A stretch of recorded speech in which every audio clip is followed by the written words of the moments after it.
Imagine um padre com o crucifixo escondendo um segredo, um palhaço de circo rindo enquanto tanques avançam, e uma prostituta sussurrando informações que valiam mais do que balas.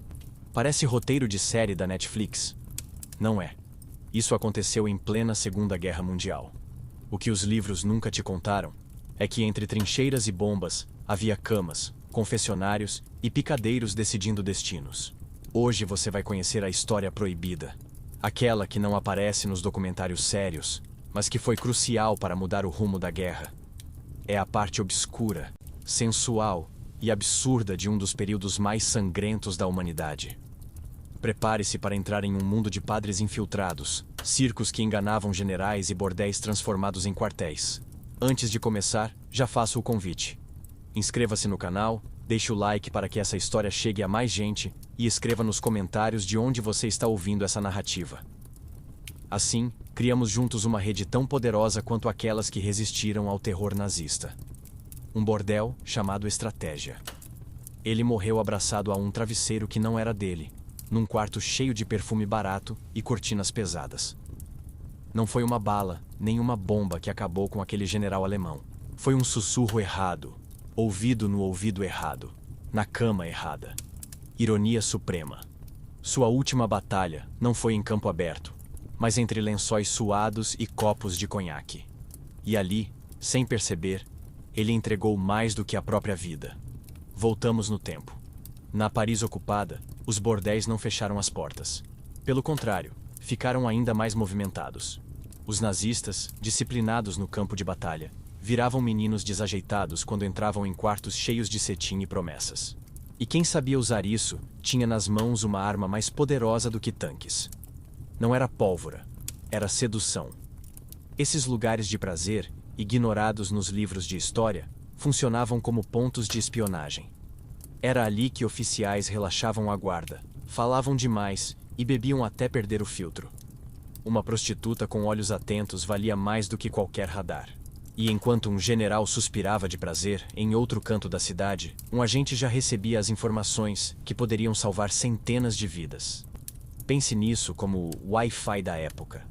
Conexão rápida, sem cabos, transmitindo segredos de boca em boca, de lençol em lençol. E tudo disfarçado de entretenimento. Não havia PowerPoint, mas havia batons vermelhos, sinais combinados e pequenos bilhetes escondidos em cintas ligas. Era espionagem com glamour decadente e risco de morte a cada suspiro. Claro, os nazistas desconfiavam. Mas o poder da carne é mais forte que a disciplina prussiana. E a cada noite, enquanto um soldado acreditava estar vivendo um momento íntimo, ele estava sendo dissecado como num laboratório. As paredes finas daqueles bordéis ouviram mais planos militares do que muitas salas de comando. E quem passava por ali aprendia rápido. Cama também pode ser trincheira. Havia cortesãs que se tornaram lendas secretas. Mulheres que fingiam amor, mas guardavam mapas escondidos no forro da saia. Cada risada, cada copo de vinho, cada beijo roubado era uma pequena armadilha montada com paciência. E os generais, acreditando serem conquistadores, tornavam-se as presas mais fáceis. No final, quem mandava era quem sabia escutar. Um desses casos ficou famoso nos bastidores da resistência. Uma prostituta francesa, conhecida apenas como La Dame Rouge, seduziu 3 oficiais de alta patente em menos de um mês. Em cada encontro, ela extraía uma peça do quebra-cabeça. Quando os aliados uniram as informações, descobriram o movimento de tropas inteiras. Tudo graças a uma cama bagunçada e a um sorriso calculado. E a pergunta que ninguém ousava fazer era: quantas dessas mulheres morreram depois de serem descobertas? Porque os nazistas não perdoavam traições. Muitos bordéis foram incendiados, muitas prostitutas torturadas até a morte. A linha entre prazer e execução era fina como um fio de seda. Cada cliente podia ser amante. Ou carrasco. Essa mistura de erotismo e espionagem transformava os bordéis em espaços teatrais. Palcos onde se encenava uma peça mortal, com atores improvisados e finais sempre imprevisíveis. Era Shakespeare com cheiro de cigarro e suor. E se o amor já mata, imagine o amor temperado com guerra. As camas eram mais perigosas que campos minados. Na prática, esses bordéis eram os primeiros call centers da resistência. Em vez de ligações telefônicas, vinham sussurros e olhares.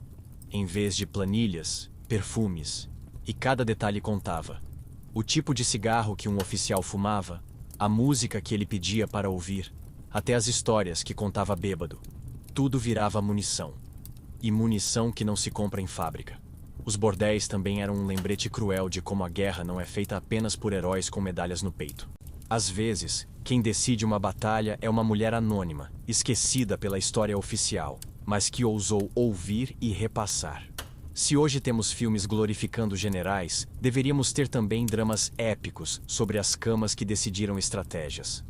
O general da primeira cena não foi o único a cair. Muitos outros homens de alta patente tiveram suas últimas horas marcadas não por balas, mas por beijos envenenados. O prazer, usado como armadilha, revelou-se mais eficaz do que muitos exércitos. E a ironia maior é que os nazistas, obcecados por controle, foram derrotados pelo que menos sabiam controlar, seus próprios desejos. Agora, talvez você esteja se perguntando: e onde entra o padre nessa história? Calma, porque enquanto os bordéis eram trincheiras de lençóis, havia confessionários funcionando como cabines de espionagem. A guerra tinha muitos palcos, e a religião era um deles.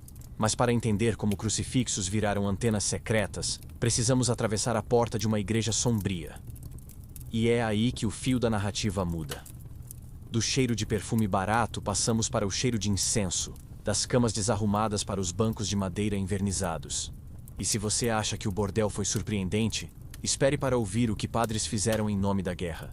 Então me diga nos comentários: você acreditaria que um simples bordel podia mudar o rumo da guerra? Ou isso parece ficção demais para caber na história oficial? Padre confessor ou agente secreto? Ele foi encontrado morto dentro do confessionário, com a batina manchada de sangue e um terço ainda enrolado nos dedos. A cena parecia saída de um filme de terror religioso. Um padre silencioso, abatido ali mesmo onde tantas almas haviam desabafado pecados. Mas o que os nazistas não sabiam é que, antes de morrer, ele já tinha repassado segredos capazes de virar batalhas. Morreu como padre, mas viveu como espião. Voltemos ao início. A guerra não perdoava ninguém, nem mesmo os que carregavam crucifixos. Igrejas na Europa ocupada tornaram-se muito mais do que espaços de fé. Eram cabines de informação, pontos de contato, quase como os antigos telefones públicos da resistência. Quem entrava para confessar nem sempre levava pecados. Às vezes carregava relatórios inteiros escondidos sob o casaco. Os nazistas subestimavam os padres. Achavam que eram apenas homens de fé, frágeis, inofensivos. Mas na prática, muitos sacerdotes transformaram a liturgia em código. Sermões disfarçavam instruções militares, sinais da cruz podiam significar avance ou espere, e até o ritmo dos sinos de uma igreja funcionava como comunicação secreta. Era religião hackeada em tempo real. Imagine assistir à missa numa aldeia ocupada. O padre no altar, a comunidade ajoelhada, e entre o Amém e o Aleluia, havia uma mensagem cifrada que só os resistentes entendiam. Era como assistir a um stand-up secreto, em que só parte da plateia ria porque entendeu a piada. Os nazistas assistiam sem perceber que eram o alvo da ironia. Alguns padres eram mestres na arte do disfarce. Usavam as próprias batinas para transportar documentos, escondiam rádios em altares e guardavam armas em sacristias. Para muitos fiéis, aquilo era apenas devoção. Para quem estava por dentro, era logística de guerra. E se Deus estava em todos os lugares, convenhamos, também estava espionando com eles. A confissão virou uma das armas mais afiadas. Soldados desesperados entravam em cabines escuras, chorando pecados e falando demais. Padres treinados ouviam e sabiam exatamente o que aproveitar. Informação sobre deslocamento de tropas, ordens de oficiais, até senhas militares caíam da boca de homens embriagados de medo e culpa. O demônio sorria, mas a resistência agradecia. É claro que havia risco. A Gestapo sabia que algo estava acontecendo e começou a caçar padres suspeitos. Muitos foram presos, torturados e mortos por colaborarem com a resistência. Mas a fé é um negócio estranho. Alguns aceitavam a morte como sacrifício, acreditando que martírio em nome da liberdade era também martírio em nome de Deus. Outros eram simplesmente bons jogadores de pôquer. Há registros de missas em que os hinos eram alterados discretamente. Uma mudança sutil de palavras, quase imperceptível, funcionava como sinal. Para o fiel comum, nada mudava. Para os resistentes, era como receber um WhatsApp codificado. Era uma orquestra espiritual transformada em centro de comando militar, sem que ninguém percebesse. Um exemplo marcante veio da Polônia ocupada. Ali, muitos padres escondiam refugiados em porões de igrejas. Mas além da caridade, havia também espionagem. Em alguns casos, até os confessionários foram adaptados para armazenar rádios. O que deveria ser um espaço de silêncio absoluto se transformava em central de transmissão clandestina. Ironia histórica. A fé virou Wi-Fi contra Hitler. E pense na ousadia disso. É uma coisa arriscar a vida com armas nas mãos. Outra é arriscar sob a proteção da batina, sabendo que qualquer deslize significava não apenas sua morte, mas a execução de todos que buscavam refúgio. Cada missa era uma roleta russa. Cada sermão, um fio de faca. A espiritualidade caminhava de mãos dadas com a morte. Havia padres que chegaram a ser executados publicamente, como exemplo. Os nazistas queriam quebrar o moral, mostrar que nem Deus salvaria seus traidores. Mas o efeito foi o contrário. Quanto mais mártires surgiam, mais as comunidades acreditavam que resistir era um dever sagrado. Era como se o próprio Reich estivesse fabricando santos rebeldes. Esse jogo duplo entre fé e espionagem mostra como a guerra não se limita a tanques ou trincheiras. Ela se infiltra nos lugares mais improváveis: camas, confessionários, palcos de circo. O padre morto no início não foi exceção.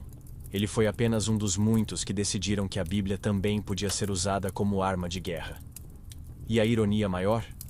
Muitos oficiais nazistas, católicos de formação, continuaram frequentando missas sem saber que estavam sendo espionados bem diante do altar. É como pagar ingresso para assistir a um filme e descobrir depois que você era o personagem principal da piada. Nada mais cruel e genial ao mesmo tempo. Do cheiro de incenso, seguimos agora para outro palco improvável: o picadeiro.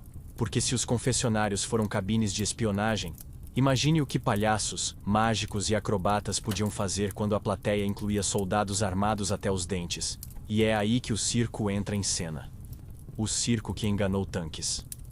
A cena parecia surreal: soldados alemães atirando contra tanques que não existiam. O campo de batalha estava cheio de sombras infláveis, máquinas falsas pintadas às pressas, todas criadas por artistas de circo.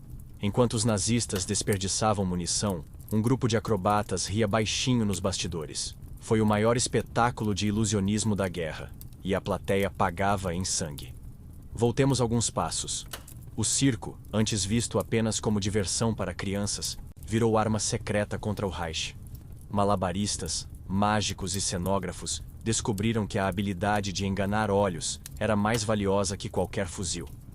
Eles criavam cenários falsos, tanques de papelão, aviões que nunca decolariam. E os nazistas mordiam a isca como espectadores ingênuos de um truque barato. Imagine entrar em um vilarejo e ver ao longe um batalhão de veículos pesados. A tropa recua, calcula estratégias, atrasa seu avanço. Horas depois, descobre que tudo não passava de madeira, tinta e lona. Era como enfrentar um inimigo no videogame e descobrir que você atirou em pixels. Só que aqui, cada minuto ganho valia centenas de vidas salvas. Havia trupes inteiras especializadas nisso. Usavam o picadeiro como laboratório de truques que, mais tarde, seriam aplicados no campo de batalha. Palhaços que antes treinavam para distrair plateias, agora treinavam para distrair soldados armados. O riso, convertido em arma, fez muito mais estrago do que o esperado. Um exemplo marcante aconteceu na França ocupada. Um circo itinerante foi responsável por criar uma falsa movimentação de tropas, espalhando fumaça e barulho de tambores. Os alemães acreditaram estar diante de uma emboscada e recuaram. Resultado: a resistência ganhou dias preciosos para reorganizar-se. Era mágica em estado bruto, só que com consequências reais. E havia um detalhe curioso: muitos desses artistas eram rejeitados sociais, gente vista como palhaços de verdade. O destino transformou os excluídos em heróis improváveis. O que era considerado marginalidade cultural virou ferramenta estratégica. O circo deixou de ser apenas riso. Tornou-se uma farsa mortal contra o Reich. Claro, os riscos eram enormes. Se descobertos, esses artistas eram fuzilados sem julgamento. Não havia perdão para quem ousasse zombar da máquina de guerra nazista. Mas a coragem vinha justamente da irreverência. Quem já viveu de piadas, sabia rir até da morte. E talvez por isso funcionasse tão bem. Os cenários de ilusão incluíam até sons falsos. Artistas imitavam motores com instrumentos musicais, criavam ruídos de marchas com tambores escondidos. Era como se o circo tivesse se transformado na primeira indústria de efeitos especiais de guerra. Hollywood não teria feito melhor. Esse uso de truques e ilusões virou até inspiração para operações maiores dos aliados, como as tropas fantasmas usadas no dia D. O conceito era simples: enganar os olhos para confundir os canhões. E se o Reich era obcecado por grandiosidade, nada mais justo que derrotá-lo com pura encenação. No fundo, era o mesmo mecanismo da arte: suspender a descrença. O público, nesse caso, soldados alemães, acreditava porque queria acreditar. A ilusão parecia mais confortável do que arriscar o confronto imediato. E enquanto eles hesitavam, a resistência respirava. Era teatro mortal, com roteiro improvisado e final incerto. A ironia? Muitos oficiais nazistas tinham levado filhos a circos antes da guerra. Reconheciam os truques, mas, no calor da batalha, caíam neles mesmo assim. Como se o palhaço da infância tivesse voltado para assombrar a idade adulta. Nada mais cruel. A inocência usada como armadilha de guerra. Os palhaços, antes ridicularizados, se tornaram personagens trágicos. Riam por fora, tremiam por dentro, mas seguiam o espetáculo. Afinal, o show tinha que continuar. Mesmo quando a plateia carregava rifles, o picadeiro virou trincheira, e cada truque era uma bala invisível disparada contra a arrogância nazista. Se hoje aplaudimos mágicos em programas de auditório, deveríamos lembrar que, um dia, truques de cartas e fumaça salvaram exércitos inteiros. É a prova de que a guerra não é feita apenas de heróis com fardas reluzentes. Às vezes, quem decide a história é um palhaço pintado de branco, rindo com os dentes manchados de medo. E é impossível não ver a conexão com os bordéis e os confessionários. Todos esses palcos, camas, púlpitos, picadeiros, tinham em comum a arte de manipular. Seja pelo corpo, pela fé ou pela ilusão, o objetivo era o mesmo: derrotar o inimigo sem que ele percebesse. A guerra também foi espetáculo, e os artistas foram protagonistas. E já que falamos de noites de espetáculo, prepare-se para entrar novamente nas sombras dos bordéis. Porque enquanto os palhaços confundiam generais, havia prostitutas que mudavam rotas inteiras, com um sussurro entre lençóis. A noite em que o bordel salvou vidas. O oficial nazista acordou no meio da madrugada com uma faca encostada no pescoço. A mesma mulher que horas antes sorria e sussurrava promessas de prazer, agora o encarava com olhos frios, pedindo silêncio. Ele não sobreviveu àquela noite, mas dezenas de soldados aliados sobreviveram graças à informação roubada entre beijos e gemidos. Uma cama virou campo de batalha, e o lençol, um mapa ensanguentado. Esse episódio, embora quase apagado dos registros oficiais, ilustra a estranha alquimia da guerra. Bordéis que pareciam apenas lugares de fuga eram, na verdade, pontos de resistência. Prostitutas treinadas pela inteligência aliada transformavam cada encontro em interrogatório disfarçado. Só que, ao invés de luz forte e gritos, usavam vinho, carícias e risadas abafadas. E funcionava. Muitos soldados alemães, embriagados pelo ego e pela ilusão de poder, falavam demais. Entregavam senhas, rotas de comboios, até planos de ataque. Era como assistir a um vilão de filme revelar tudo para o mocinho amarrado. Só que aqui, a mocinha tinha batom vermelho e um punhal escondido na liga da meia. Em uma dessas noites, informações cruciais sobre um comboio de suprimentos foram transmitidas à resistência. O resultado? Uma emboscada perfeita que enfraqueceu as tropas nazistas numa região estratégica. Tudo graças a uma conversa aparentemente banal sobre vinho francês e canções de cabaré. A banalidade se tornava pólvora. O mais cruel é que essas mulheres viviam na corda bamba. Eram consideradas traidoras pelos nazistas e muitas vezes rejeitadas pelas próprias comunidades após a guerra. Heroínas invisíveis, que arriscaram tudo sem medalhas ou desfiles em sua honra. A história oficial preferiu falar de generais com mapas na mão, não de cortesãs com sangue nos joelhos. A noite em que o bordel salvou vidas também mostra como a guerra se infiltra onde menos esperamos. Não bastava lutar nas trincheiras. Era preciso lutar nos quartos abafados, cheios de fumaça e espelhos manchados. Cada cliente podia ser uma armadilha. Cada gemido, um código. Cada beijo, uma sentença. Havia até técnicas combinadas. Algumas mulheres aprendiam a colocar soníferos discretos no vinho, facilitando o roubo de documentos. Outras fingiam paixão para conseguir acesso a uniformes e distintivos.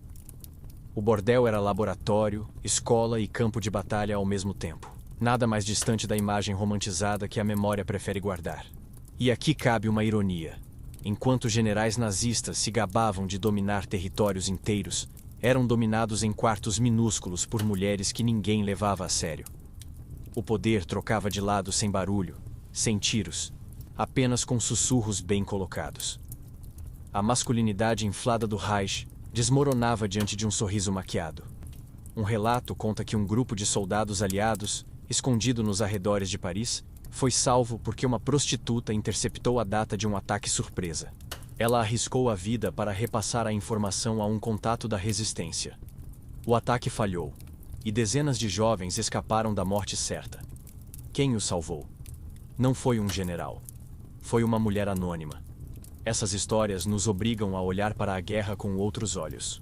O heroísmo nem sempre veste uniforme. Às vezes, veste espartilho. Às vezes, entra em cena maquiado, pronto para um espetáculo mortal que termina antes do amanhecer. E no final, o preço pago era sempre alto: tortura, execução ou esquecimento. Se hoje lembramos desses episódios, é quase por acidente. São fragmentos que escaparam da censura do pós-guerra, quando a história precisava ser contada de forma limpa. Mas a verdade é que a sujeira, o pecado e o prazer também tiveram um papel decisivo. E negar isso é negar metade da guerra. A cada bordel incendiado pelos nazistas, uma rede inteira de informações se apagava. Mas também nascia a lenda. Mulheres que viraram mártires sem altar. Sombras que continuam assombrando a versão oficial. Porque no fundo, sempre que alguém fala em estratégia militar, há um fantasma rindo por trás do espelho. E talvez essa seja a ironia mais deliciosa. Hitler, obcecado por pureza, foi derrotado em parte por ambientes que ele considerava impuros. Enquanto ele sonhava com impérios grandiosos, mulheres esquecidas desmontavam sua máquina de guerra com uma taça de vinho e meia dúzia de palavras bem escolhidas. Mas o jogo ainda tinha outras peças. Se nos bordéis a luta se travava entre lençóis, nas igrejas continuava o sussurro cifrado dos padres. E ao mesmo tempo, em picadeiros escondidos, os palhaços tramavam novas ilusões. A guerra era um tabuleiro com peças improváveis, e todas se moviam na escuridão. E a próxima peça desse tabuleiro volta para os altares. Porque se um bordel podia salvar vidas, imagine o que acontecia quando um sermão inteiro escondia códigos que podiam mudar batalhas inteiras. Sermões com código secreto. Na manhã cinzenta, a igreja estava lotada. O padre ergueu a voz no púlpito, e entre glória ao Pai e amém, deixou escapar uma sequência estranha de palavras. Para os fiéis comuns, soava como mais um sermão cansado. Mas para os resistentes escondidos entre os bancos, aquilo era ordem de ataque. Horas depois, uma patrulha nazista caía numa emboscada perfeita. A missa tinha virado munição. Voltemos ao princípio. Em tempos de guerra, até a liturgia podia ser adulterada. Muitos padres usaram os sermões como jornais disfarçados, escondendo instruções dentro de parábolas religiosas. Era como enviar mensagens de WhatsApp em voz alta, mas com criptografia bíblica. Só entendia quem já estava por dentro. O resto apenas dizia amém e seguia a vida. Os códigos variavam. Às vezes, era o uso incomum de uma palavra. Outras vezes, a repetição de um versículo específico. Até o ritmo das orações podia indicar mudanças de plano. O altar se transformava em estação de rádio improvisada, transmitindo sinais para os que sabiam escutar.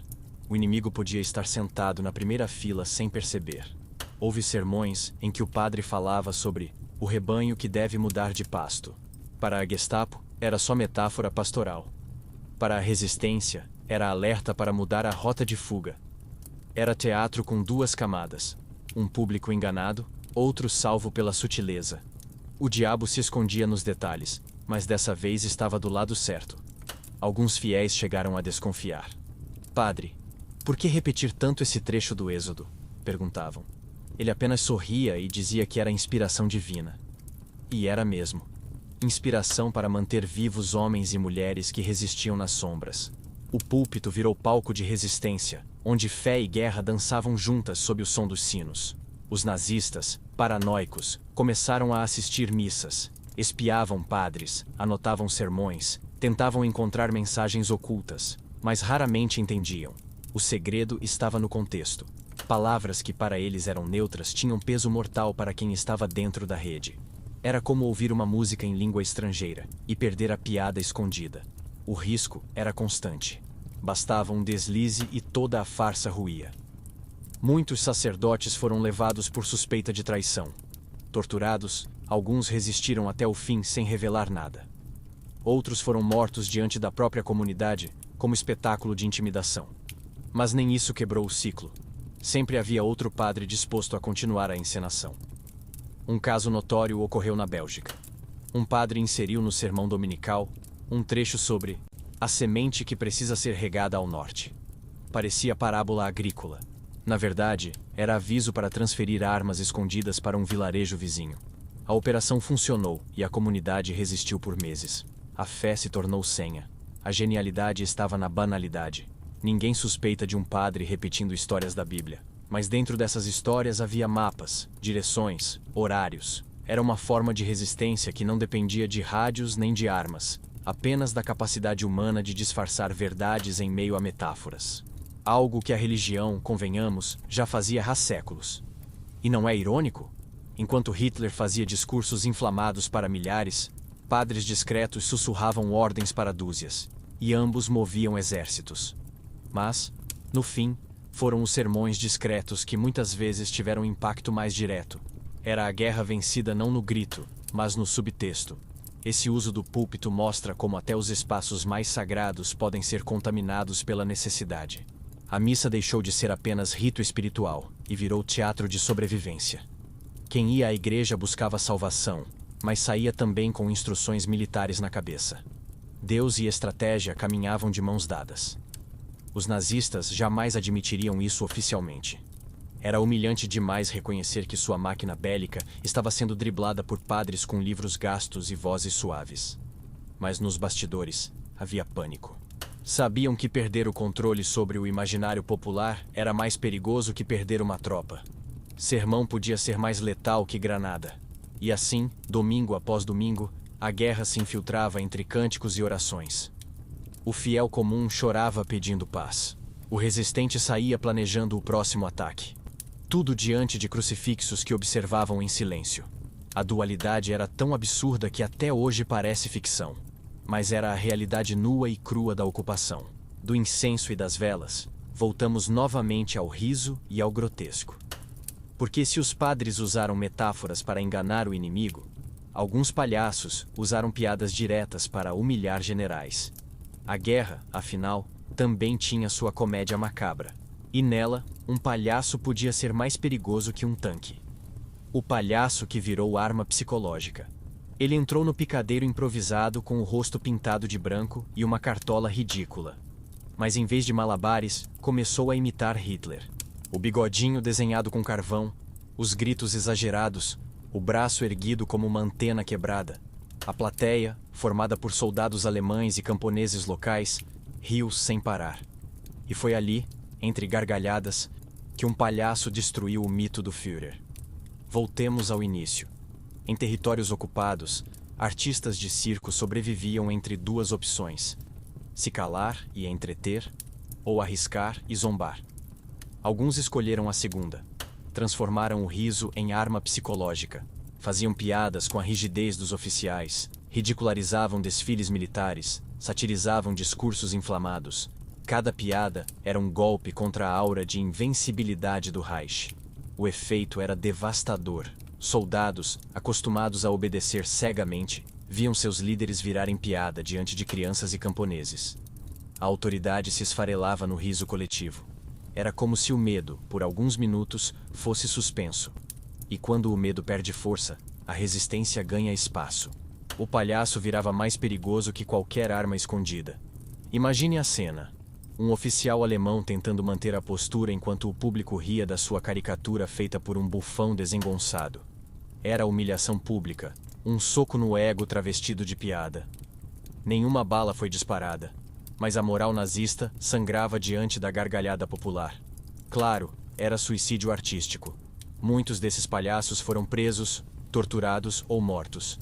A Gestapo não tolerava a mínima sombra de deboche contra o Führer, mas até a violência reforçava o impacto. Quando matavam um comediante, confirmavam o poder do riso. Afinal, quem precisa silenciar piadas é porque tem medo delas. Há registros de trupes inteiras especializadas nesse tipo de resistência. Elas viajavam, apresentando espetáculos aparentemente inofensivos, mas sempre com alguma sátira escondida. O público entendia as entrelinhas. Os nazistas fingiam não perceber para não perder a pose. Era um jogo silencioso de sarcasmo e coragem. O palhaço virou o anti-herói perfeito.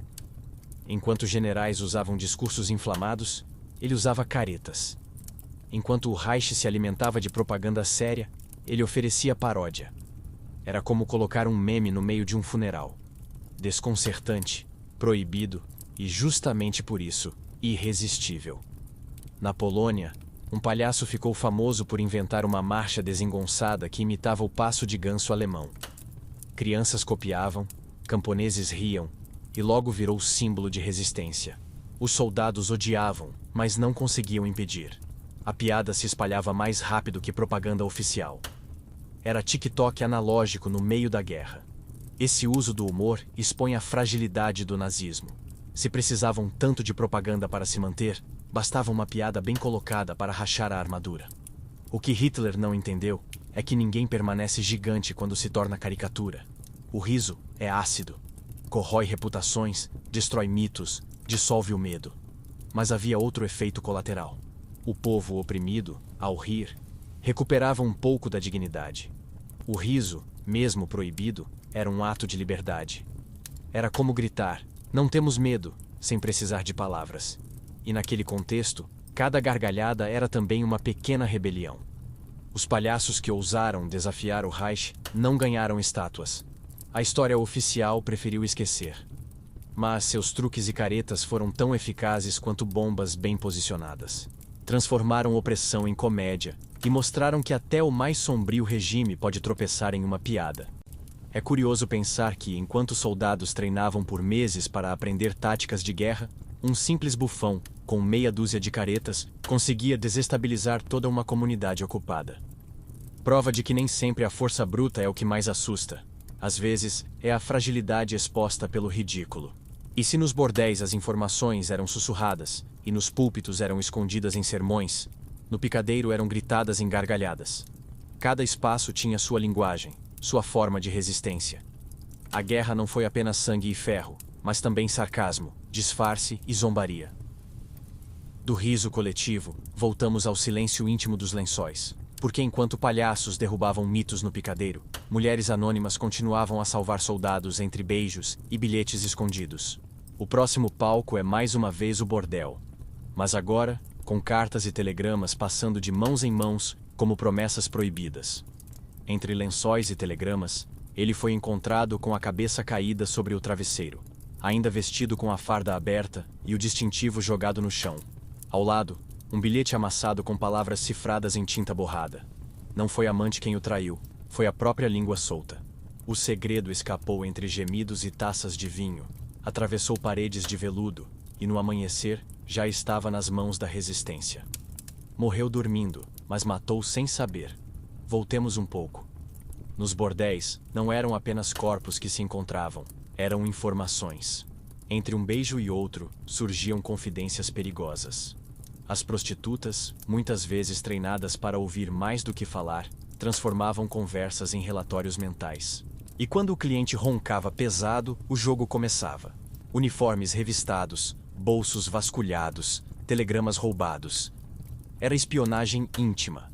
Documentos passavam escondidos em sutiãs, bilhetes eram costurados em forros de saia, telegramas dobrados em meias de seda.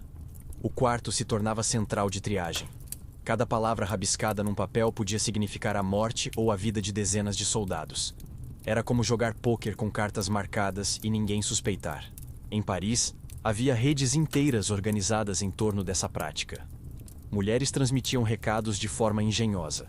Algumas usavam batom em espelhos para escrever códigos antes de apagar com um pano. Outras escondiam frases dentro de cartas de amor aparentemente banais. Para os nazistas, era só drama feminino. Para os aliados, era ouro puro. Imagine a ironia. Homens treinados em academias militares, armados até os dentes, derrotados por envelopes perfumados. Enquanto generais discutiam estratégias em mapas, cortesãs circulavam pelas ruas com informações mais valiosas do que qualquer tanque. Era espionagem invisível, sustentada por sussurros e cheiros adocicados. Claro, o risco era mortal. Muitas vezes, os bordéis eram invadidos de surpresa. A Gestapo sabia que aqueles espaços eram mais perigosos que armazéns de armas. Documentos apreendidos, prostitutas arrastadas para interrogatórios brutais. Mas mesmo sob tortura, muitas guardaram silêncio. A coragem que não coube em soldados coube em mulheres sem nome. Um episódio marcante fala de uma prostituta chamada Mireille, em Marsella. Ela roubou de um oficial nazista um telegrama confirmando a chegada de reforços no porto. Entregou ao contato da resistência, que organizou um ataque antes do desembarque. Resultado: centenas de soldados inimigos mortos sem pisar em terra firme. Mireille desapareceu no mesmo dia. Ninguém sabe se fugiu ou foi pega. Essas mulheres tinham memória fotográfica. Bastava ouvir uma frase para repassar depois com detalhes impressionantes. Algumas decoravam mapas inteiros, apenas observando por segundos. Enquanto os nazistas achavam que tinham comprado uma noite de prazer, estavam pagando por sua própria derrota. A cama era banco de dados, e o corpo disfarce de servidor. Era comum também que essas informações viajassem em cadeia. Uma mulher passava para outra, que repassava a um mensageiro, que entregava ao contato certo. A rede era tão eficiente quanto um serviço secreto oficial, só que operando no submundo. Era a versão boêmia da inteligência militar. O curioso é que muitos clientes nazistas sabiam do risco, mas não resistiam. A tentação era maior que a disciplina. Eles se tornavam cúmplices da própria derrota. Como jogadores viciados, voltavam mesmo sabendo que podiam perder. A fraqueza humana se provava mais uma vez arma imbatível. E aqui está a ironia. Enquanto Hitler planejava com engenheiros e arquitetos megalomaníacos, prostitutas destruíam suas estratégias com canetas roubadas. A grandiosidade do Reich desmoronava diante de detalhes minúsculos. Era como ver um castelo de ferro ruir por causa de um bilhete esquecido na cabeceira. Esse entrelaçar de lençóis e telegramas mostra como a guerra se travava em múltiplos palcos simultâneos. Não bastava vencer em campo aberto. Era preciso vencer também nos quartos abafados, onde cada palavra sussurrada podia ser explosão em outra cidade. A guerra tinha cheiro de pólvora, mas também de perfume barato. E quando a informação não vinha em bilhetes, vinha em confissões.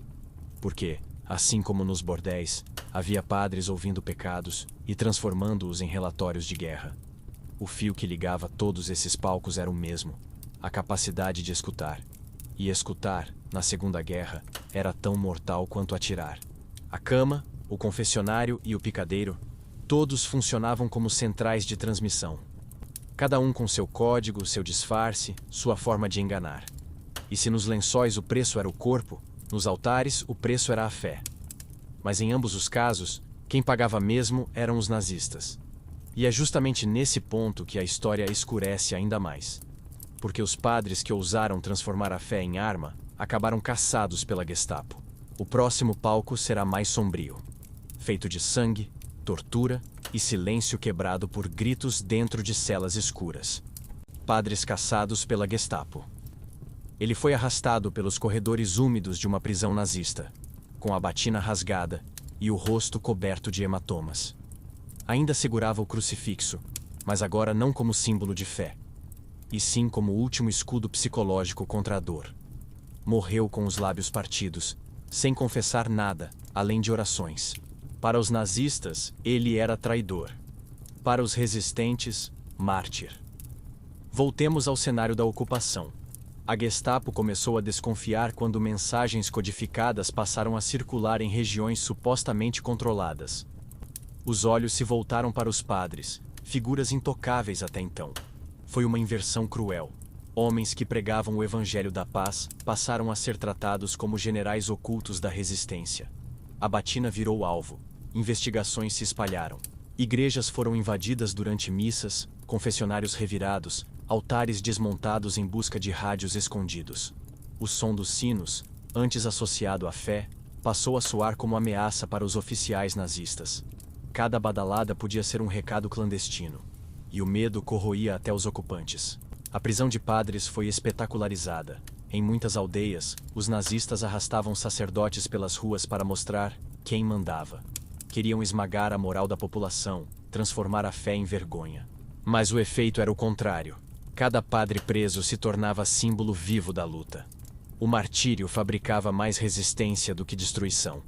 Houve casos em que padres foram executados em frente às próprias comunidades.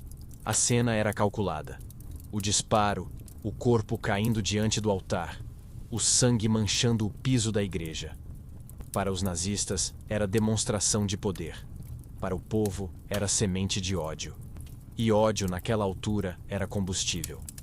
Alguns sacerdotes resistiam de forma quase sobre-humana. Sob tortura, continuavam rezando. A fé, que parecia fragilidade, virava escudo psicológico. Nazistas relatavam irritação profunda diante de prisioneiros que, em vez de gritar segredos, murmuravam orações. Era como lutar contra uma muralha invisível e perder. O contraste era grotesco. Oficiais de botas polidas interrogando homens magros, cobertos de cicatrizes, mas que insistiam em falar de esperança. Era como se cada batina rasgada fosse uma bandeira levantada contra o Reich. A Gestapo queria quebrar a espinha da resistência espiritual, mas só conseguia fortalecer a lenda. Entre os casos mais conhecidos está o de sacerdotes poloneses, muitos dos quais acabaram em campos de concentração. Ali, a batina desapareceu, mas não o papel de líder. Mesmo sem altar, continuavam conduzindo orações em barracões fétidos, usando a fé como último fio de humanidade entre a lama e o arame farpado. E havia padres que iam além. Alguns guardavam informações até a morte, literalmente levando segredos para o túmulo. Cada silêncio era uma vitória da resistência, porque, ao negar dados aos interrogadores, atrasavam planos, confundiam operações, sabotavam sem disparar um único tiro. O silêncio como arma mortal. O curioso é que muitos nazistas eram católicos de origem. O dilema interno corroía soldados obrigados a prender padres que, fora da guerra, poderiam ter sido seus próprios confessores. Essa contradição não aparece nos filmes, mas estava presente. A máquina exigia brutalidade, enquanto a consciência rangia. A perseguição também reforçou a união das comunidades. Fiéis escondiam padres em sótãos, cavernas e até dentro de caixões falsos em funerais simulados. Cada resgate era risco coletivo. A fé virou rede de proteção. A religião, que os nazistas tentavam sufocar, florescia ainda mais nas sombras. Para a Gestapo, esses padres eram espiões disfarçados. Para o povo, eram protetores. Para a história oficial, quase desapareceram. A memória prefere falar de generais, não de homens comuns que ousaram transformar sermões em armas. Mas o silêncio dos arquivos é sempre mais suspeito do que a ausência de provas. O resultado dessa perseguição foi claro. A fé se radicalizou. Cada padre morto ou preso era lembrado como santo popular. Ícones improvisados surgiam, velas eram acesas, e mesmo nas noites mais sombrias, as comunidades se fortaleciam.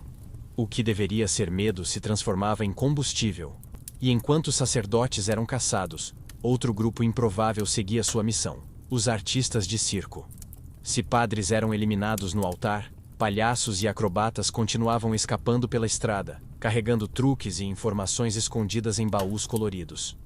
O palco seguinte não tinha incenso nem crucifixo, mas lona, cordas e fumaça. Circos ambulantes de espionagem.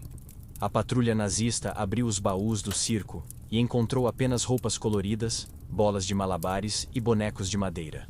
Não suspeitaram que, entre tecidos e pó de serra, estavam escondidos mapas, rádios e até armas desmontadas. Enquanto os soldados riam dos palhaços que fingiam medo, a resistência já comemorava. O maior espetáculo daquela noite não foi no picadeiro, mas no transporte de segredos sob os olhos do inimigo. Voltemos ao início. Circos ambulantes eram perfeitos disfarces para operações clandestinas. Cruzavam fronteiras sem levantar suspeitas, carregando baús enormes sob a desculpa de truques e cenários. Mal sabiam os alemães que cada carroça era uma espécie de pendrive humano, levando informações vitais entre cidades ocupadas. Onde havia lona, havia também rede de espionagem. Os artistas viajavam de aldeia em aldeia, apresentando números para distrair populações e, ao mesmo tempo, entregando relatórios escondidos em figurinos ou instrumentos. Era logística sob maquiagem. Enquanto o público se maravilhava com acrobacias, alguém nos bastidores já trocava envelopes com um contato da resistência. O show nunca parava, mas o verdadeiro espetáculo acontecia fora da arena. Um truque comum era esconder documentos dentro de tambores ou instrumentos musicais.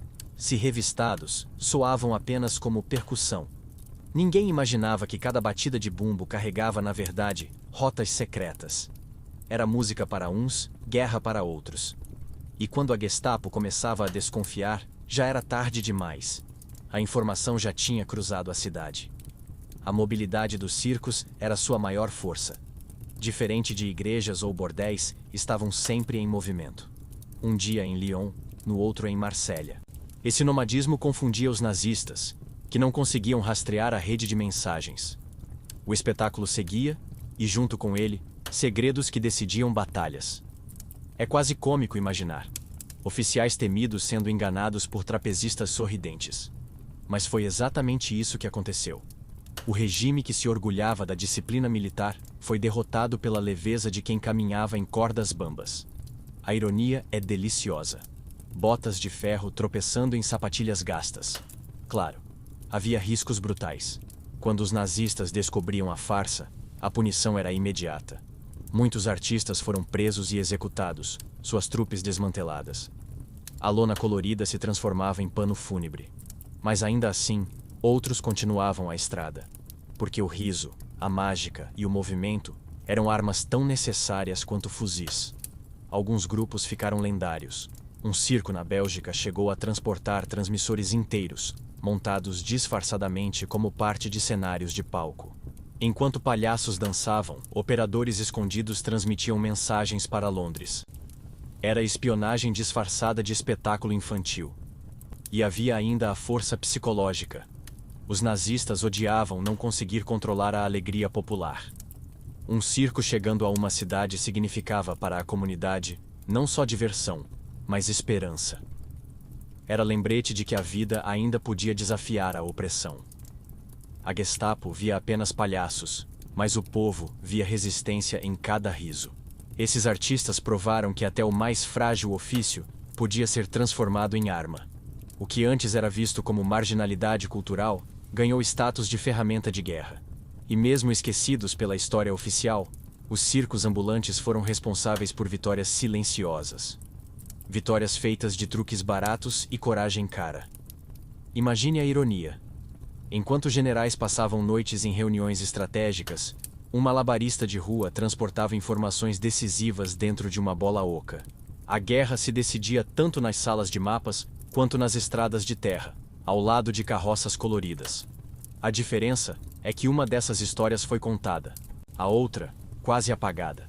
Esse contraste é a essência da guerra oculta. A grandiosidade oficial contra a simplicidade clandestina. A disciplina do Reich contra a improvisação do picadeiro. E no fim, o improviso venceu mais vezes do que a força bruta. A lona sempre escondia mais do que mostrava. Mas enquanto os circos cruzavam fronteiras com segredos escondidos, havia também mulheres cruzando limites perigosos dentro de bordéis. Uma delas, conhecida apenas como a Dama do Bordel, enganou generais inteiros com charme e frieza. E sua história merece um palco à parte. A Dama do Bordel que enganou generais. Ele caiu morto sobre a cama, ainda com a farda aberta e a pistola no coldre. A mulher ao lado, nua e serena, apagava o cigarro como quem fecha uma cena de teatro. No criado mudo, um mapa dobrado, roubado horas antes enquanto o general delirava entre taças de champanhe e falsas promessas. Ela não era amante, era arma. E a história a conhece apenas como a Dama do Bordel. Voltemos ao começo. Essa mulher misteriosa circulava pelos cabarés de Paris ocupada como se fosse apenas mais uma cortesã de luxo. Mas por trás dos perfumes caros e vestidos vermelhos, havia disciplina fria. Treinada pela inteligência francesa, sua missão era simples: seduzir oficiais, arrancar segredos, desaparecer na neblina da madrugada. A dama jogava com o ego masculino. Convencia generais de que eram irresistíveis, ouvidos atentos para suas histórias de bravura. Enquanto eles se afogavam em vaidade, ela pescava informações. Cada detalhe valia ouro: movimentação de tropas, horários de comboios, rotas de suprimentos. O prazer era só disfarce. Seu golpe mais famoso foi contra 3 generais alemães em sequência. Em menos de um mês, arrancou de cada um pedaços de um quebra-cabeça. Juntos, os dados revelavam a posição de uma divisão inteira de tanques. Quando os aliados atacaram no ponto certo, o Reich perdeu semanas de avanço. Tudo graças a uma cama desarrumada. O curioso é que ninguém sabia seu verdadeiro nome. Alguns juravam que era francesa, outros que viera da Bélgica. Havia quem dissesse que ela era uma atriz decadente reciclada como espiã. A incerteza só aumentava seu poder. Virou lenda antes mesmo de desaparecer. Nos bordéis, sussurravam que até o diabo teria medo de cair em seus braços. E os generais? Orgulhosos demais para admitir que haviam sido enganados, preferiam inventar histórias de traição entre colegas. A vergonha era tão grande que muitos documentos oficiais foram adulterados para esconder a verdade. A dama não apenas roubava segredos, roubava também a honra de homens que se achavam invencíveis. Era perigoso demais. Quando a Gestapo começou a desconfiar, bordéis inteiros foram invadidos. Mulheres arrastadas, clientes interrogados, paredes destruídas em busca de esconderijos. Mas ela sempre escapava. Mudava de identidade, trocava de cidade, reaparecia em outro cabaré como se nada tivesse acontecido. Era fantasma com batom vermelho. Dizem que certa vez foi reconhecida por um oficial que já havia caído em sua armadilha. Antes que ele pudesse reagir, ela apenas sorriu, acendeu um cigarro e desapareceu na multidão. Como se tivesse o próprio destino na palma da mão. Era atriz e diretora do teatro mais mortal da Europa ocupada. Sua força estava na contradição. Enquanto os nazistas pregavam disciplina e pureza, ela os derrotava com luxúria e mentira. Enquanto o Reich investia em armas gigantescas, ela usava apenas charme, inteligência e um olhar calculado. Era a prova viva de que guerras não se vencem apenas com exércitos. Vencem-se com pessoas improváveis. O destino da dama é incerto. Alguns dizem que foi executada em segredo. Outros, que fugiu para a Suíça e viveu até os 80 anos. Há ainda quem jure que morreu como começou, num bordel, apenas mais uma sombra entre tantas. Mas sua lenda sobrevive, ecoando como prova de que até os impérios mais brutais caem diante de sussurros bem calculados. E não é irônico? Oficiais nazistas, que se gabavam de controlar povos inteiros, perderam batalhas por não conseguirem controlar a própria língua numa cama. O Reich se desfez entre gemidos e confidências. Uma prostituta com memória afiada valeu mais que milhares de soldados disciplinados. A dama virou símbolo não oficial. Entre resistentes, seu nome circulava como senha de coragem. Para as prostitutas, era inspiração. Mostrava que até o trabalho mais estigmatizado podia se transformar em poder. Para os nazistas, era pesadelo. A lembrança de que qualquer mulher poderia ser inimiga mortal. Sua história se mistura à de tantas outras esquecidas. Porque ela não foi a única, apenas a mais ousada. Muitas viveram e morreram no anonimato, com histórias apagadas por uma memória seletiva que prefere generais engravatados a cortesãs perigosas. O silêncio histórico é também forma de traição. E se a cama era palco para tramas secretas, os altares continuavam a servir de esconderijo para algo ainda mais ousado. Armas. Porque sim, havia padres que usavam crucifixos e orações como disfarce para depósitos clandestinos. E é por essa porta escura que a narrativa vai entrar agora. Entre crucifixos e pistolas, o soldado nazista entrou na sacristia esperando encontrar apenas cálices e velas. Em vez disso, deu de cara com um arsenal improvisado. Pistolas escondidas dentro de caixas de hóstias, munição camuflada em vasos sagrados, até granadas guardadas em urnas de batismo. Antes que pudesse reagir, um tiro seco ecoou. Aquele altar não oferecia absolvição. Oferecia resistência armada. voltemos ao início. Muitas igrejas na Europa ocupada foram transformadas em depósitos clandestinos. Padres e fiéis escondiam armas nos lugares mais improváveis, aproveitando-se do respeito que os nazistas, em teoria, tinham pelos símbolos religiosos. O que parecia incenso, às vezes era pólvora. O que parecia oração, era plano de ataque. Era uma engenharia de improviso. Crucifixos ocos serviam para guardar documentos. Confessionários viravam salas de reunião. Porões escuros escondiam rádios. Cada canto da igreja tinha dupla função: fé à vista, guerra nas sombras. O sagrado e o profano se misturavam numa ironia brutal. O mais fascinante é como a comunidade participava. Fiéis levavam armas enroladas em mantos de santos durante procissões. Mulheres escondiam munições em cestas de pão destinadas à paróquia. Crianças, usadas como coroinhas, carregavam mensagens nos bolsos sem levantar suspeita. A liturgia virou logística, mas os riscos eram absurdos. Se descobertos, não havia julgamento. Padres eram fuzilados, igrejas queimadas, comunidades inteiras punidas. Ainda assim, a engrenagem continuava. Era como se a fé desse força extra. Cada missa parecia encenação de normalidade, mas todos sabiam que a qualquer momento o altar podia explodir em pólvora. Em Lyon, por exemplo, um padre foi preso depois que nazistas encontraram rifles escondidos dentro do órgão da igreja. O instrumento, que deveria produzir música celestial, guardava armas mortais. O contraste é quase poético. Notas musicais substituídas por balas. Para os fiéis, o padre virou herói. Para os nazistas, demônio. Esse casamento entre fé e violência revela o desespero e a criatividade da resistência. Quando não havia recursos oficiais, restava usar o que estava à mão.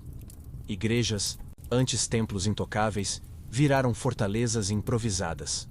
Era como jogar xadrez com peças quebradas, mas, às vezes, quebradas funcionam melhor. A ironia é que enquanto Hitler construía catedrais de propaganda, padres transformavam igrejas humildes em depósitos de guerra.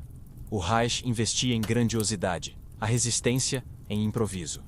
E no fim, o improviso rendeu resultados que propaganda nenhuma conseguiu apagar. Claro, havia fiéis que não aceitavam essa mistura. Alguns denunciavam padres por acreditarem que a fé estava sendo corrompida. Mas, na prática, era questão de sobrevivência. E a história sempre foi escrita por quem sobrevive. Se o preço da liberdade era esconder pistolas atrás de crucifixos, poucos hesitavam. Muitos padres foram torturados para revelar os esconderijos. Alguns cederam. Outros morreram em silêncio. O sangue desses homens misturou-se ao vinho consagrado, criando uma imagem quase bíblica. Mártires modernos sacrificados em nome de uma causa terrena. A linha entre religião e resistência nunca foi tão fina. Esses episódios mostram como a guerra desfigurou até os símbolos mais sagrados. A igreja, que deveria ser refúgio, virou campo minado. A batina, que deveria ser proteção, virou alvo. Mas também provam a criatividade e a coragem de comunidades inteiras que se recusaram a ajoelhar diante do Reich. E não deixa de ser sarcástico pensar que muitos soldados nazistas, devotos em sua vida pessoal, rezavam em altares que escondiam armas apontadas contra eles. A fé que buscavam como conforto era a mesma que conspirava contra sua vitória. Uma ironia que nem os roteiristas mais ousados de Hollywood teriam coragem de inventar. Ao final, cada crucifixo escondendo pistolas era um lembrete de que não existe espaço intocável em tempos de guerra. Tudo pode ser arma. Uma cama, um sermão, um picadeiro, um altar. O que muda é apenas o disfarce. E quanto mais improvável o disfarce, mais eficaz a arma. Se os crucifixos já haviam sido usados para esconder balas, imagine o que poderia ser feito com cenários inteiros. Porque logo, até o próprio espetáculo circense seria usado como cortina de fumaça para operações militares.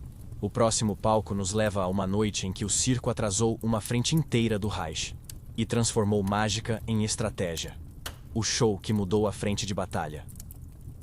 A tropa alemã parou em silêncio, hipnotizada pelas luzes e pela música que ecoava na noite. Diante deles, um circo inteiro armado no meio da estrada, com tambores rufando, tochas acesas e palhaços desfilando como se fosse carnaval. Confusos, acreditaram estar diante de uma emboscada. Ficaram horas parados, sem avançar, enquanto do outro lado a resistência ganhava tempo para fugir. Aquela noite, um espetáculo valeu mais que um exército. Voltemos ao início. O circo, já usado como disfarce para espionagem, foi além. Tornou-se barreira estratégica. Montar um espetáculo no meio da madrugada parecia suicídio, mas era cálculo perfeito.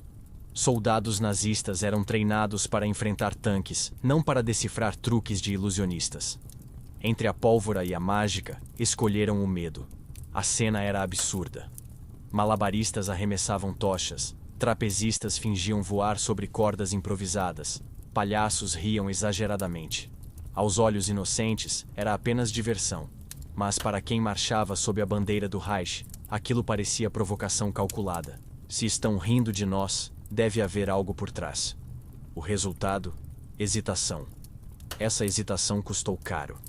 Ao ficarem parados, esperando reforços, os nazistas perderam dias preciosos. Nesse tempo, a resistência reorganizou rotas, salvou prisioneiros e escondeu arsenais. O show, que durou apenas uma noite, repercutiu em semanas de atraso. O picadeiro virou trincheira de lona e cordas. Era uma guerra psicológica. O riso funcionava como metralhadora invisível.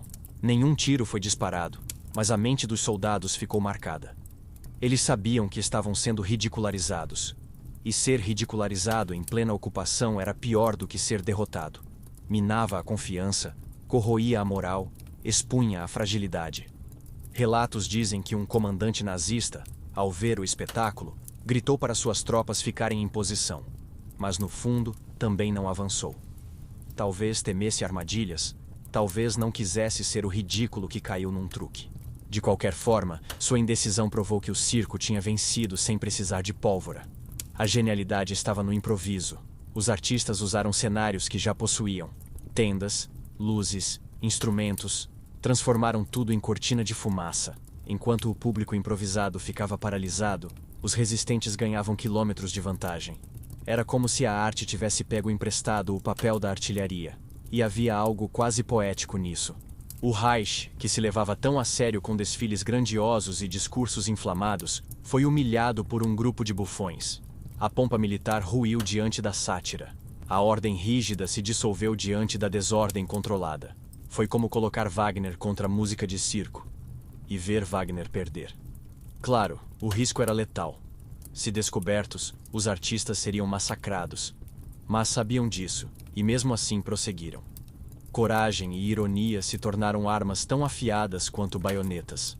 E no fim, provaram que um espetáculo podia custar mais caro ao Reich do que uma emboscada armada. Essa noite, entrou para as lendas não oficiais da resistência. Ninguém assinou relatórios, ninguém ganhou medalha.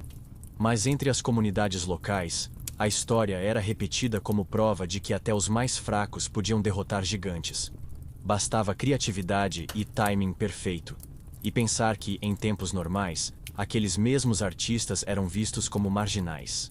Viviam às margens, entretendo multidões esquecidas. A guerra os transformou em generais improvisados. Não comandavam tropas, mas comandavam risadas. E, ironicamente, risadas paralisaram soldados treinados. A Gestapo tentou silenciar esses relatos. Afinal, admitir que palhaços tinham humilhado a Wehrmacht era insuportável. Mas a memória popular é mais forte que censura. O eco dessa noite atravessou fronteiras, espalhando esperança. Porque se um circo podia parar um exército, qualquer um podia resistir. Esse episódio também mostrou que a guerra não se decide apenas com tanques ou aviões. Ela se decide com símbolos, com medos, com ironias. Os nazistas perderam não para armas, mas para a própria arrogância. Foram incapazes de rir de si mesmos. E isso os matou um pouco naquela noite. E se um circo podia virar trincheira, um bordel também podia virar campo de extermínio. Porque quando os nazistas desconfiaram de traições, queimaram prostíbulos inteiros, transformando prazer em pira funerária. E é por essa porta ardente que a narrativa agora vai entrar. A noite em que bordéis ficaram em chamas. As janelas explodiram em estilhaços, e as paredes cobertas de seda vermelha viraram tochas vivas. Gritos se misturaram ao estalo da madeira queimando, enquanto prostitutas e clientes tentavam escapar pela fumaça. Não houve aviso, nem julgamento, apenas fogo. Naquela noite, Os nazistas transformaram bordéis suspeitos em crematórios improvisados. O prazer foi condenado em praça pública. Voltemos ao contexto.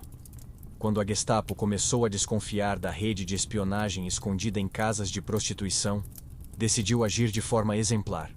Bordéis foram invadidos, mulheres arrastadas pelas ruas, clientes humilhados. A mensagem era clara: qualquer lugar de prazer poderia se tornar palco de punição. Não havia espaço neutro na guerra. Esses incêndios eram punição coletiva. Muitas vezes, bastava a suspeita de que uma cortesã havia falado demais para que todo o bordel fosse fechado e queimado. Era uma mistura de histeria e demonstração de poder. O Reich queria provar que até a cama, o último refúgio dos homens, estava sob controle do regime. Mas a ironia é que, ao tentar apagar a resistência com fogo, só reforçaram sua chama. Cada bordel queimado virava lenda. Prostitutas mortas eram lembradas como mártires secretas. E para cada casa destruída, outras surgiam nas sombras, mais discretas, mais preparadas. O fogo, em vez de extinguir, multiplicava. Havia cenas surreais. Oficiais nazistas, conhecidos clientes, eram vistos assistindo aos incêndios de lugares onde eles próprios buscavam prazer. Fingiam indignação pública, mas tremiam em silêncio, temendo que seus próprios segredos viessem à tona. O moralismo hipócrita queimava junto com as paredes.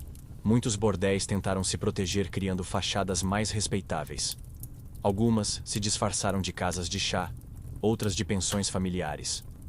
Mas os rumores continuavam, e a paranoia nazista crescia.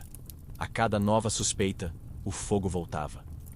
Era um espetáculo macabro, em que o palco da sedução se transformava em altar de sacrifício.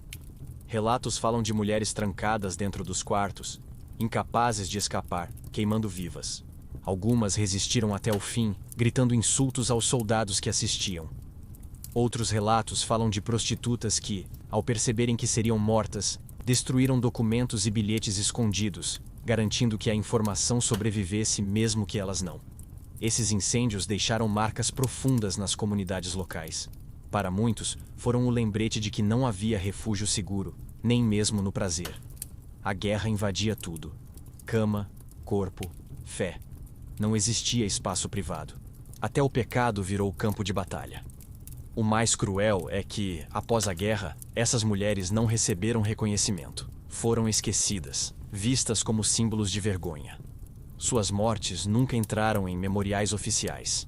O fogo que consumiu suas casas também queimou seus nomes da história. Restaram apenas rumores e fantasmas. A Gestapo usava os incêndios também como espetáculo. Queria espalhar medo, mostrar que ninguém escapava de sua vigilância. Mas, paradoxalmente, isso só aumentava a resistência. O povo via os bordéis queimando e entendia que o Reich tinha medo até de mulheres com vestidos de seda. E medo, para qualquer ditadura, é sinal de fraqueza. Essas cenas de bordéis em chamas ecoam até hoje como metáfora da guerra. Um regime que pregava ordem e pureza, mas que incendiava corpos e histórias para esconder sua própria sujeira. Uma hipocrisia tão grotesca que parece roteiro de tragédia grega. Mas foi real, vivido por pessoas de carne e osso. E talvez seja esse o maior choque: perceber que, enquanto generais escreviam tratados militares, a verdadeira guerra se decidia em lugares considerados sujos ou marginais. Bordéis, circos, igrejas. Nenhum lugar estava fora do alcance do conflito. Nenhum corpo estava protegido do fogo. Ao final, os nazistas acreditaram que haviam imposto respeito pelo terror. Mas o que realmente deixaram foi um rastro de lendas e lembranças que alimentaram ainda mais a resistência. O fogo não destruiu apenas prédios, iluminou a verdade que eles queriam esconder. E se os bordéis queimavam, os altares também eram profanados. Porque naquela mesma época, padres transformavam até a última unção em código secreto, avisando aliados antes de morrerem. Do fogo da luxúria, passaremos agora ao silêncio fúnebre da fé. O padre que deu a última unção e o último sinal. O soldado morria lentamente, o sangue escorrendo entre as pedras da rua ocupada. Um padre se aproximou para dar a última unção, tocando-lhe a testa com óleo santo. Para os nazistas que observavam, era apenas ritual religioso. Mas para os resistentes escondidos nas sombras, aquele gesto significava atacar amanhã ao amanhecer. A bênção virou sentença. Voltemos ao cenário. Padres treinados pela resistência aprenderam a usar até os rituais mais sagrados como códigos. A unção dos enfermos, o sinal da cruz, a escolha das palavras finais, tudo podia ser traduzido em instruções militares. A fé se transformava em manual de guerra disfarçado. E ninguém desconfiava. O poder estava na banalidade. Quem ousaria suspeitar que um padre, ajoelhado diante de um moribundo, estivesse repassando informações? A cena, carregada de simbolismo religioso, era perfeita para camuflar ordens de ataque, rotas de fuga ou alertas de perigo. Cada oração era também recado. Um exemplo marcante aconteceu na Polônia. Um sacerdote visitou prisioneiros condenados à execução. Enquanto fingia rezar, entregou discretamente pequenos pedaços de papel com instruções para a resistência. Alguns foram capturados, mas outros escaparam. Aqueles bilhetes mudaram o destino de batalhas locais. A unção se tornou arma invisível. Essa prática gerava ironias cruéis. Soldados nazistas, ao permitirem a presença de padres para dar conforto espiritual, estavam autorizando espionagem bem diante de seus olhos. A fé, que acreditavam estar controlando, os traía. Era como deixar um hacker instalar programa no seu computador enquanto você agradece pelo serviço. O risco era imenso. Padres pegos usando o ritual como código eram executados sem hesitação. Mas muitos aceitavam o destino como martírio. A ideia de morrer servindo a fé e a pátria misturava-se em um sacrifício quase bíblico. A cruz e a espada se encontravam no mesmo gesto. A cena era quase teatral. Padres faziam o sinal da cruz mais lento ou mais rápido para indicar urgência. Escolhiam salmos específicos que tinham significados escondidos. Até a entonação da voz podia ser sinal de alerta. Era uma missa dentro da missa, entendida apenas por quem precisava. Alguns relatos falam de padres que, antes de serem fuzilados, usaram as últimas palavras como mensagem cifrada. Gritavam frases bíblicas que, para os resistentes, eram instruções claras. Morrendo, ainda davam ordens. Era como se a fé tivesse se tornado walkie-talkie improvisado. Essa fusão de espiritualidade e espionagem mostra como não havia fronteira entre sagrado e profano. A guerra contaminava tudo. O óleo santo ungia corpos moribundos e, ao mesmo tempo, ungia planos de ataque. Deus era invocado não só para salvar almas, mas para derrotar exércitos. E claro, havia contradições grotescas.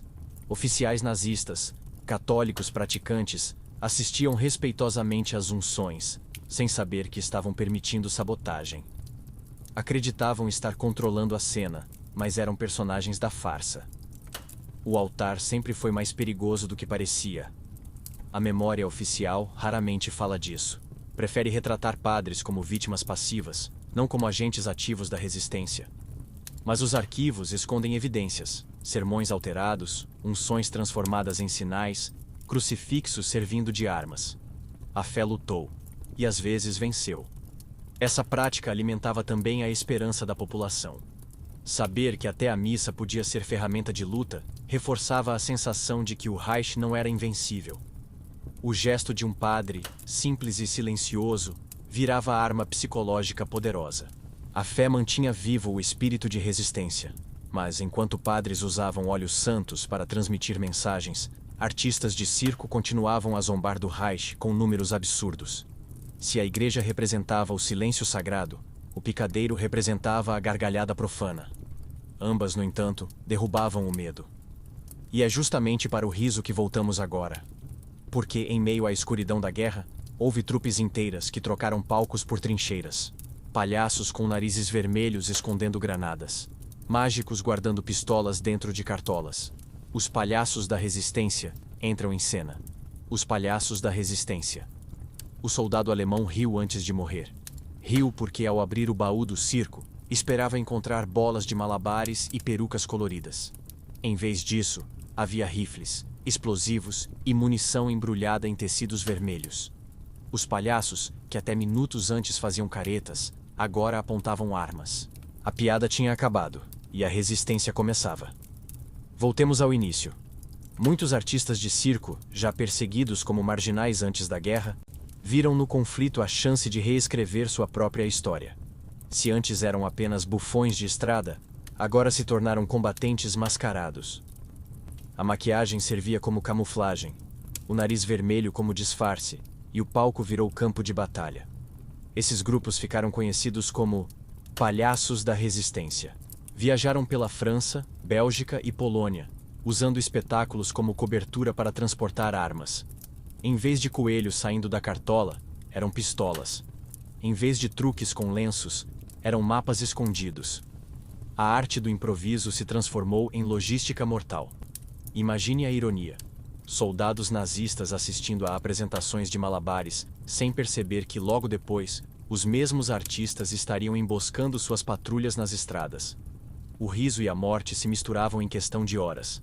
Era como se cada piada tivesse uma bala escondida atrás do sorriso. Um relato famoso descreve uma trupe que, ao ser parada por uma patrulha, fez um espetáculo improvisado para distrair os soldados. Enquanto eles riam, uma criança coroinha do grupo escondeu documentos num arbusto próximo, salvando uma rede inteira da resistência. O humor infantil venceu a máquina de guerra. Claro, a Gestapo logo percebeu. Circos passaram a ser revistados com brutalidade. Mas a genialidade estava no próprio disfarce. Como diferenciar o que era parte do show do que era arma real? Muitos palhaços usavam truques de mágica para esconder documentos na frente dos nazistas. O absurdo funcionava como escudo. Esses artistas sabiam que viviam na corda bamba, literalmente. A qualquer momento podiam cair. E a queda não significava risadas, mas fuzilamento. Ainda assim, continuavam. Era como se a própria essência do circo, a vida arriscada e precária, tivesse se transformado em combustível para desafiar o Reich. E havia também a dimensão psicológica. Ver bufões armados era humilhação para oficiais alemães. Um regime que se levava tão a sério, que construía sua imagem em grandiosidade, não suportava virar alvo de piada.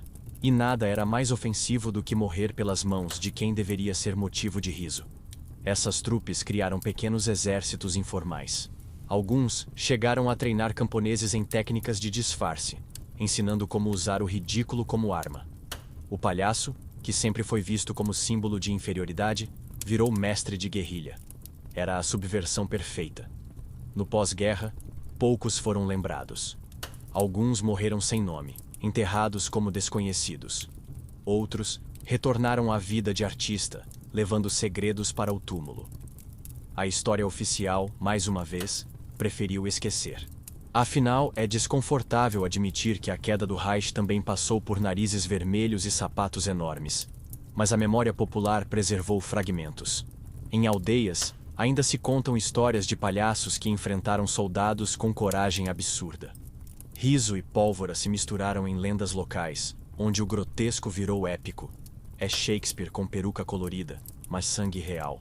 E pensar que, enquanto generais desenhavam estratégias em mapas, bufões improvisavam batalhas em estradas de barro. A guerra era feita de contrastes. O Império do Medo tropeçava no espetáculo do ridículo. E o ridículo, mais uma vez, vencia. A simbologia é poderosa. O palhaço, que sempre representou fragilidade, mostrou ser também máscara de força. Atrás da maquiagem, havia coragem. Atrás da piada, havia pólvora.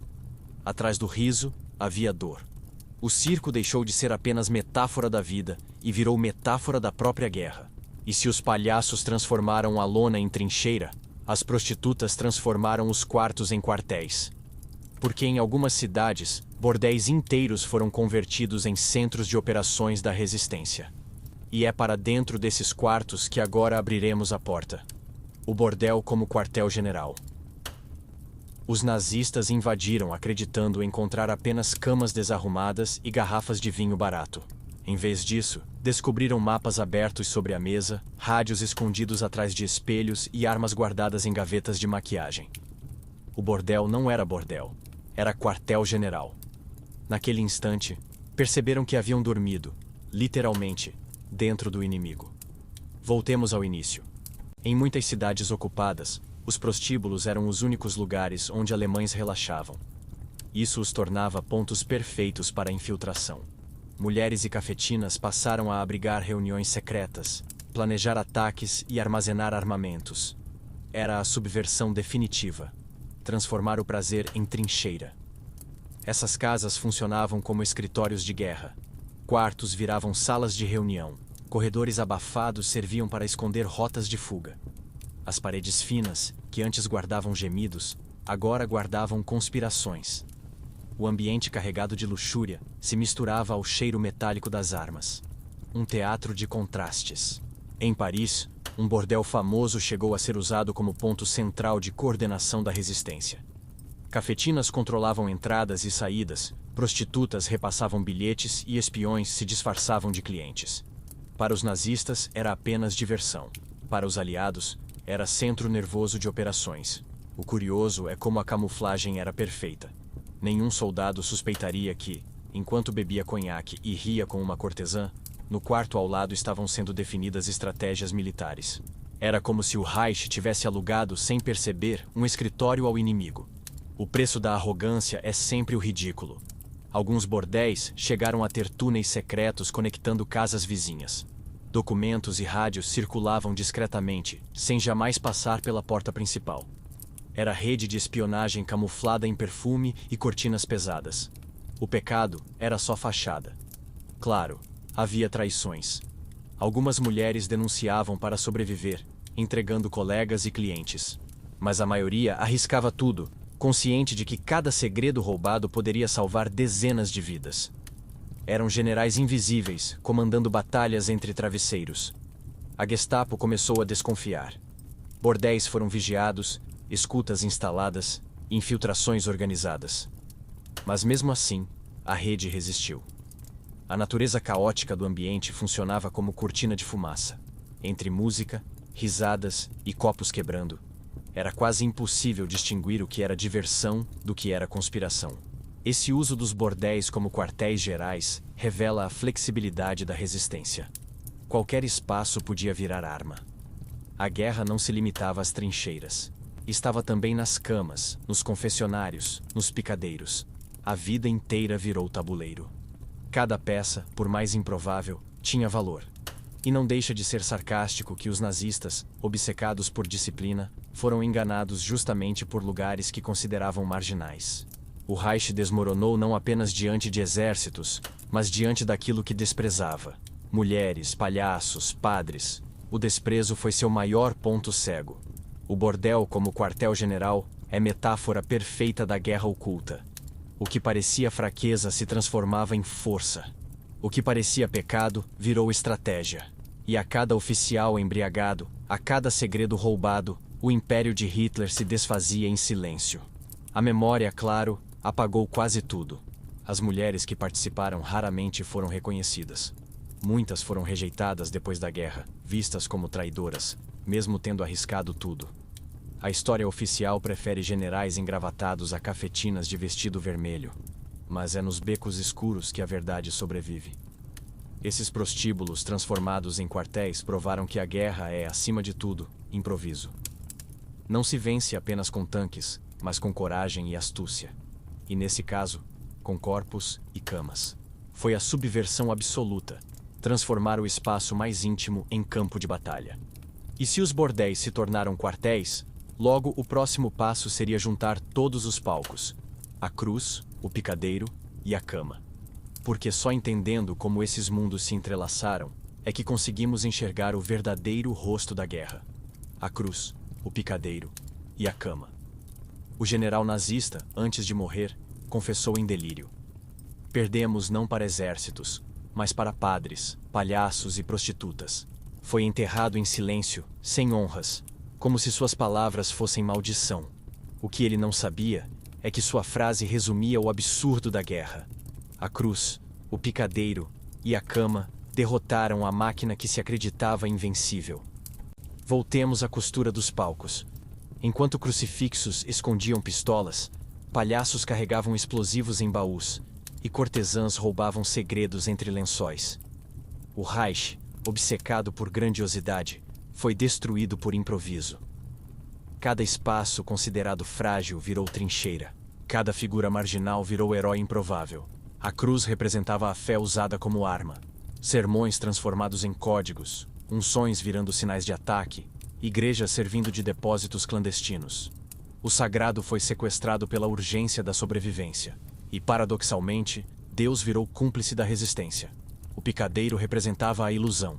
Circos ambulantes enganando tropas, palhaços zombando da rigidez nazista, espetáculos noturnos paralisando frentes inteiras. O riso, sempre visto como fraqueza, se mostrou corrosivo como ácido, dissolvendo a imagem de poder do Reich. A cama representava o desejo humano, arma tão poderosa quanto pólvora.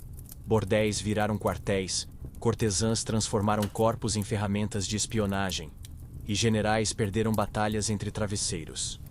O desejo, desprezado por Hitler, revelou-se o calcanhar de Aquiles de seu império. Esses três palcos, cruz, picadeiro e cama, funcionavam como uma rede invisível, conectando o improvável. Não havia generais comandando, não havia exércitos uniformizados. Havia apenas improviso, coragem e a certeza de que resistir era possível, até nos lugares mais insuspeitos. A ironia é deliciosa. O Reich, que se vendia como império da ordem e da pureza, foi corroído por tudo aquilo que desprezava. A fé dos padres, o riso dos palhaços, o desejo das prostitutas. Três pilares do humano: espiritualidade, humor e prazer. Derrotaram tanques e aviões. E pensar que, nos livros, quase nada disso aparece. A história oficial prefere falar de Churchill, Roosevelt e Stalin. Mas a história real se escondeu em cabarés enfumaçados, igrejas em ruínas e circos improvisados. A memória oficial esqueceu. A memória popular nunca perdoou. Essas narrativas não são apenas detalhes pitorescos. São lembretes de que o poder nunca é absoluto.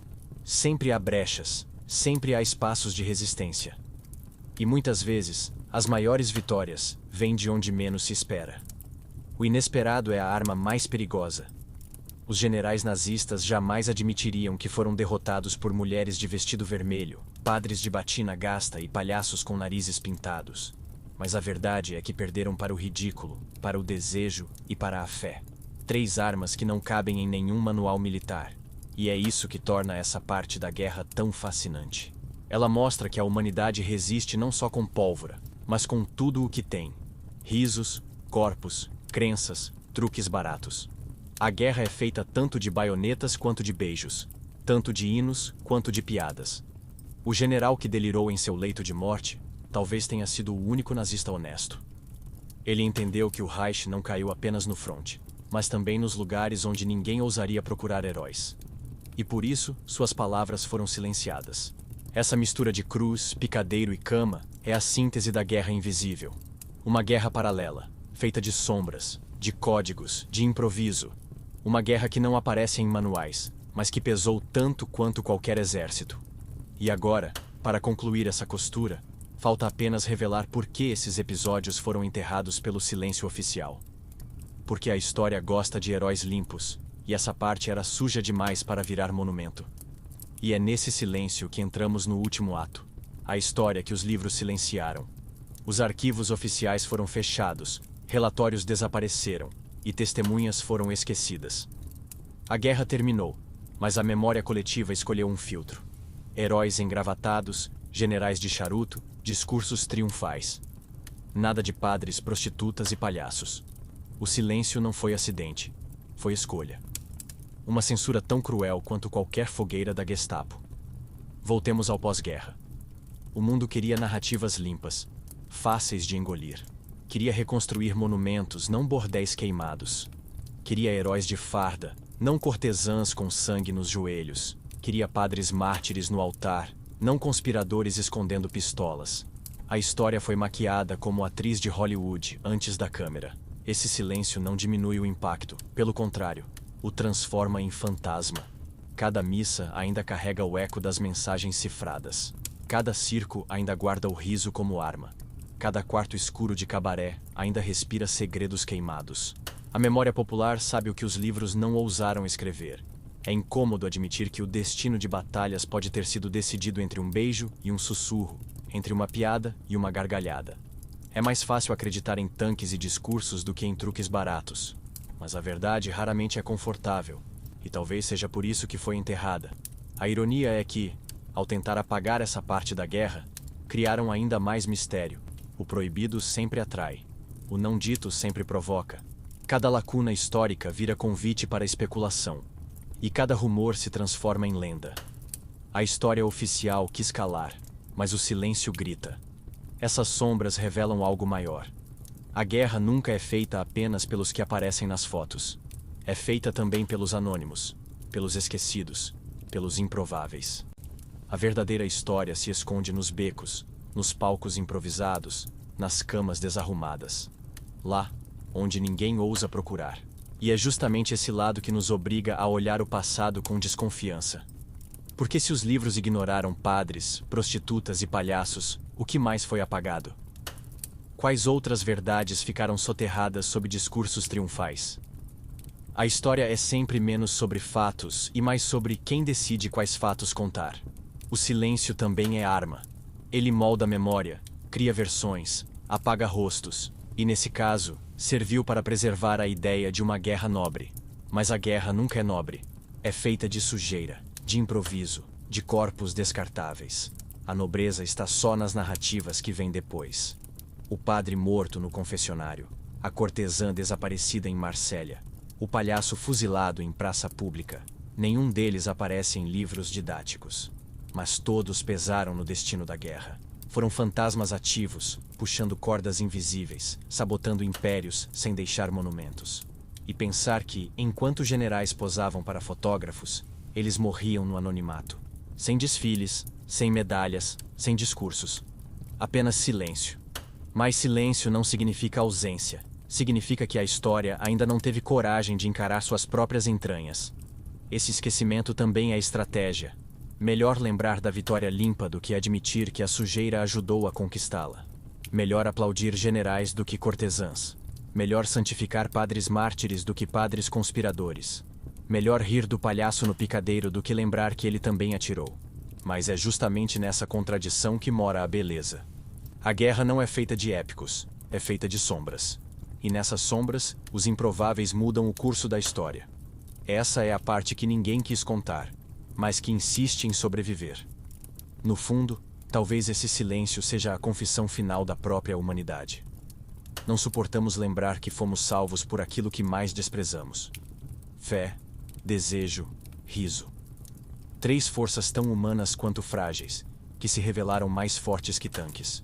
A guerra, no fim, nunca foi feita só de tanques reluzentes ou discursos inflamados. Foi feita de beijos roubados, sermões cifrados e gargalhadas proibidas. Foi feita de padres que rezavam códigos, prostitutas que seduziam segredos e palhaços que zombavam da morte. E talvez essa seja a ironia mais cruel. Enquanto generais se julgavam deuses, foram derrotados pelo que havia de mais humano: fé, desejo e riso. A história oficial preferiu apagar. Mas o silêncio não é esquecimento. É apenas o som dos fantasmas rindo de nós. E quando você abrir outro livro sobre a Segunda Guerra, lembre-se: parte da verdade ficou escondida entre lençóis, crucifixos e narizes vermelhos. Porque no fim, a humanidade não sobreviveu por grandiosidade, mas por improviso.